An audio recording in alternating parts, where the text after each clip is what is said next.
ओम बाबा स्वाहा की असं आपण की जाळवायचं होती. काय टाकत होती कोणता की जाळवायचं.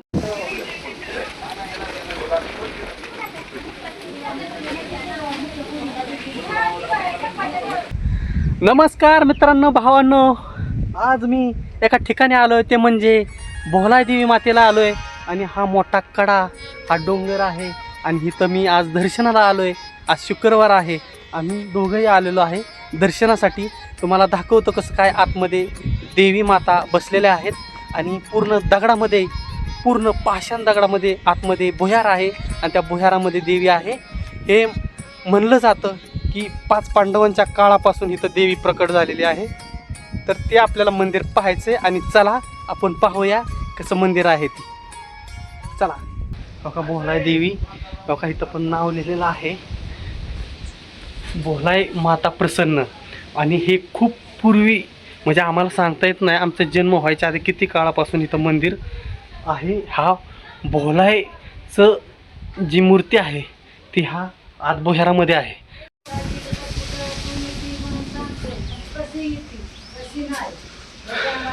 बघा आत कसं भुयारामध्ये इथे मंदिर आहे.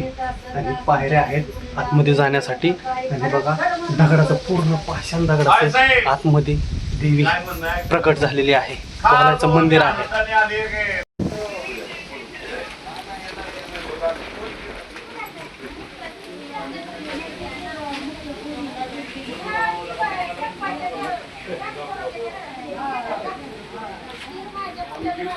भोलाई देवीच्या नावानं चांग भलं.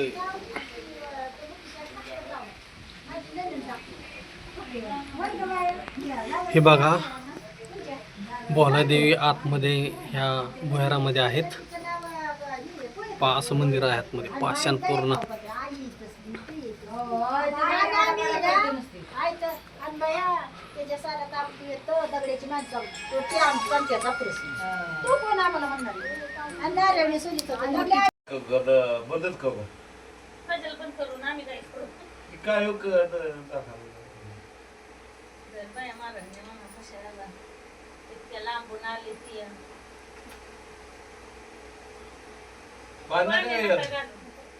किती लोकांना सांगतो मी, समजून गोतलं वाटतं तिथं.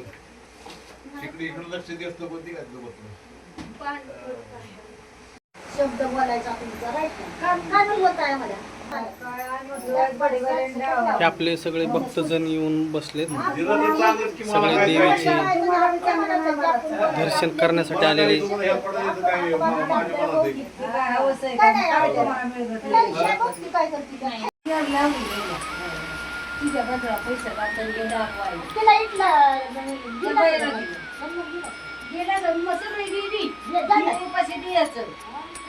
काय मागतो सर हे म्हणती ना, मी घेतलं नाही, तू म्हणते घेतलं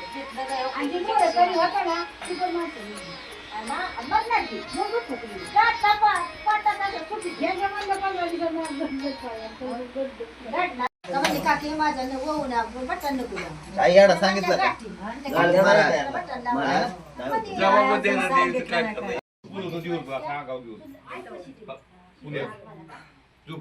बगला मुख्यला तिथं ना असं होम करतात. होम आणि ते होमात ती बसावली दोघं. पिवळे कपडे घालावं लागते ना, त्या पिवळी साडी, दुसरं नाही पिवळी.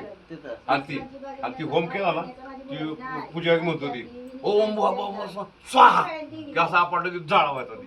काय टाकत होती कोणता की जाळवायचं. म्हणजे हा की बाबा आपल्याला कुणी दुष्ट कुणी नजर ठेवली त्याचं वाटोळ होते. स्वाहा हा जाऊ दे सगळं ती जळून. नाही एवढं कुंड आहे तिथं. तुला ना मोबाईलला बगला मुखी काढ. मी तुमच्या दोघांना घ्या तिथं मुलाखत. ह्या दोघांची मुलाखत घेते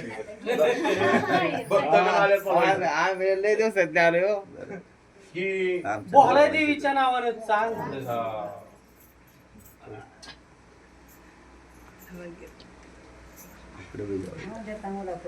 दगडे नाही पाकड्याला बोललो.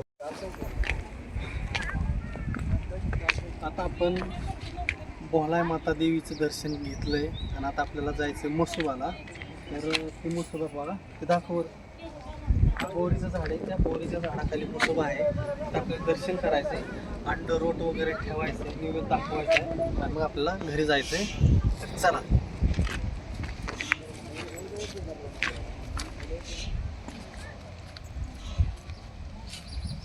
ते कडा हा देवीचा कडा आहे. पांडवकालीनमध्ये हा कडा पांडवकालीन मधला आहे. इकडे पूर्ण जंगल होतं. त्यावेळेस 5 पांडव वनवासामध्ये होते. पूर्ण होता म्हणजे जंगल त्यामध्ये त्यांना कुलदेवी प्रकट झाली. तर असा हा इतिहास आहे.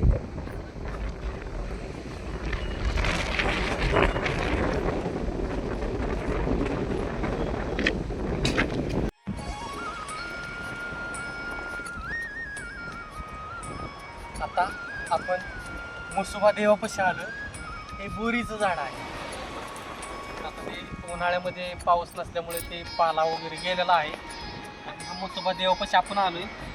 एक नारळ, उदबत्ती, एक अंड रोट आपण घेतलेलं आहे आणि गुलाल. त्या मुसोबाची आपल्याला पूजा करायची, नारळ फोडायचा, अंड रोट मांडायचे. मग आपल्या मुसोबाचं आपण मान देऊन पूर्ण करणार आहे. अंडररूट मांडायचं आपल्याला.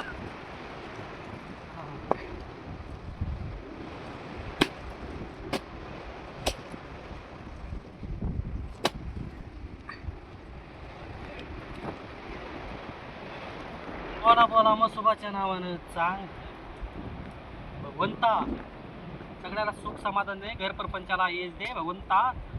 आई वडिलांना सुखात ठेव, आशीर्वाद देऊन सगळ्यांना सुख समाधान दे भगवंता.